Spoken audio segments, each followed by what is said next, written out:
हम ये आपको जानकारी देना चाह रहे हैं।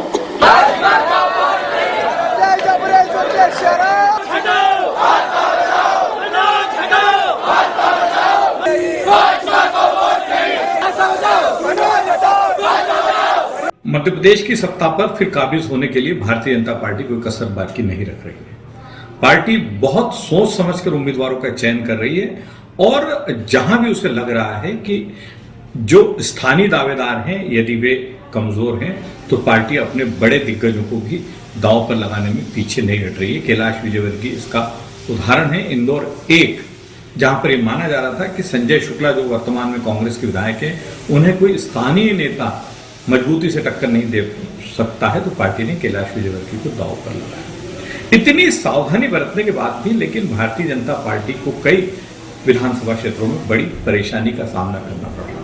3-4 विधानसभा क्षेत्रों पर बात करते हैं जहां पार्टी उम्मीदवार घोषित कर चुकी है, लेकिन उम्मीदवार घोषित करने के बाद वहां जो सीन बना हुआ है उसने पार्टी को परेशानी में डाल रखा है। शुरुआत बड़ा गांव यानी देपालपुर से करते हैं। देपालपुर में भारतीय जनता पार्टी ने मनोज पटेल को उम्मीदवार बनाया है। 5वां चुनाव रहेगा मनोज पटेल का। ये 2 चुनाव वो जीते हैं और 2 चुनाव में वो हारे हैं और 5वीं बार मैदान में है। उनके पिता निर्भय सिंह पटेल भी इसी विधानसभा क्षेत्र से विधायक रह चुके हैं। जिस दिन से मनोज पटेल की उम्मीदवारी यहां से घोषित हुई है, यहां से भारतीय जनता पार्टी के टिकट के दूसरे दावेदार राजेंद्र चौधरी के समर्थक बेहद आक्रोशित है, नाराज है और पार्टी के हर फोरम पर जाकर विरोध प्रदर्शित कर रहे हैं। आज राजेंद्र चौधरी के समर्थक जो हैं इंदौर में जावरा कंपाउंड स्थित भारतीय जनता पार्टी कार्यालय पहुंच गए थे और वहां 1,500-2 हजार समर्थकों ने जिस तरह का शो किया उसने भारतीय जनता पार्टी के दिग्गजों को निश्चित तौर पर परेशानी में डाल दिया होगा। इसके पहले ये समर्थक तुलसी सिलावट की घेराबंदी कर चुके हैं, उज्जैन में भारतीय जनता पार्टी के कार्यालय पर जाकर वहां भी अपनी बात कह चुके हैं और जो भी फोरम उन्हें मिल रहा है वहां पर अपनी बात कहने से पीछे नहीं हट रहे हैं। कहा यह भी जा रहा है कि राष्ट्रीय स्वयंसेवक संघ ने अब मोर्चा संभाल लिया है राजेंद्र चौधरी को समझाने के लिए, लेकिन अभी तक तो बात बनी नहीं है, क्योंकि जिस अंदाज में चौधरी के समर्थक मैदान संभाले हुए हैं उससे ऐसा लग रहा है कि वो पीछे हटने को तैयार नहीं है और यदि ऐसी ही स्थिति रही तो चौधरी बागी उम्मीदवार के रूप में भी मैदान में आ सकते हैं। देपालपुर सीट से इस बार भारतीय जनता पार्टी के एक बड़े वर्ग ने स्थानीय बनाम बाहरी को बड़ा मुद्दा बनाया था और इसी के बाद जो है जबरेश्वर सेना जो एक वहां का लोकल संगठन है उसकी अगुवाई करने वाले राजेंद्र चौधरी जो कि संघ से भी ताल्लुक रखते हैं, हिंदूवादी संगठनों से भी ताल्लुक रखते हैं और जिनका नाम हिंदूवादी संगठनों से जुड़ी कुछ घटनाओं में पहले भी आ चुका है, उनकी दावेदारी इस सीट से बहुत मजबूत मानी जा रही थी। स्थानीय बनाम बाहरी ये एक बड़ा मुद्दा इस बार देपालपुर में बना हुआ था, उसी का फायदा ऐसा लग रहा था कि कहीं ना कहीं मिल जाएगा। दूसरा ये भी माना जा रहा था कि चूंकि मनोज पटेल को पार्टी 4 बार मौका दे चुकी है, 2 बार जीते, 2 बार हारे और जिस तरह से भारतीय जनता पार्टी इस बार नए चेहरों को आगे ला रही है उसमें कहीं ना कहीं ऐसा लग रहा था कि राजेंद्र चौधरी के दावे को भी पार्टी कंसिडर करेगी। लेकिन राजेंद्र चौधरी के दावे को नकारते हुए मनोज पटेल को फिर से उम्मीदवार बनाया गया।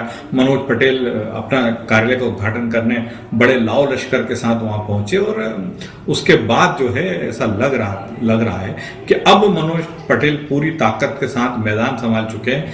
2 दिन पहले भारतीय जनता पार्टी के प्रदेश नेतृत्व ने सारे उम्मीदवारों को भी भोपाल बुलाया था और ये स्पष्ट कर दिया कि आप चुनावी तैयारी में लग जाएं, किसी का टिकट बदलने वाला नहीं है।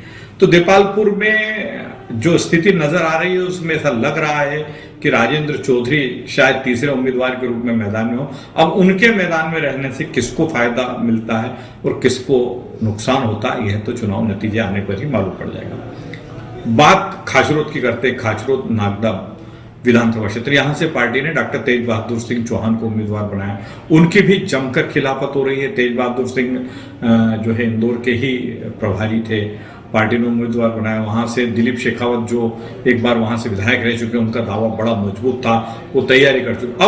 अब शेखावत के समर्थक सड़क पर उतर चुके हैं। वे पार्टी नेतृत्व की बात भी नहीं मान रहे हैं। अलग अलग आयोजन प्रयोजन के माध्यम से शेखावत अभी भी अपनी ताकत दिखा रहे हैं और समर्थकों का दावा है कि यदि हमारी बात नहीं सुनी गई तो हम अपने तरीके से जो है मैदान संभालने में भी पीछे नहीं हटेंगे। महेश्वर में जब राजकुमार मेयो को पार्टी ने उम्मीदवार बनाया था, तो जो परिदृश्य हमको देखने को मिला था उसके बाद लगातार उनका विरोध हो रहा है। विरोधी जो है वो पीछे हटने को तैयार नहीं है। अलीराजपुर में जो है नागर सिंह को उम्मीदवार बनाया गया है। उनको लेकर भी पार्टी का एक बड़ा वर्ग नाराज है, वो अलग अलग फोरम पे अपना विरोध प्रकट कर रहा है। झाबुआ सीट पर पार्टी ने भानु भूरिया, जो 3.5 साल पहले जो उपचुनाव हुआ था उसमें कांतिलाल भूरिया से हारे थे, उन्हें फिर मैदान में उतारा है। यहाँ पर शांतिलाल बिलवाल जो पहले विधायक रह चुके हैं वो पीछे हटने को तैयार नहीं। उनका कहना है कि भानु भूरिया को पार्टी कई बार मौका दे चुकी है, उनकी पत्नी को, उनके पूरे परिवार को अलग अलग जिम्मेदारी सौंपी जा चुकी है, तो इस बार हम उन्हें बर्दाश्त नहीं करेंगे। और ये दावा है समर्थकों का कि भानु भूरिया की तुलना में शांतिलाल बिलवाल निश्चित तौर पर मजबूत दावेदार होंगे।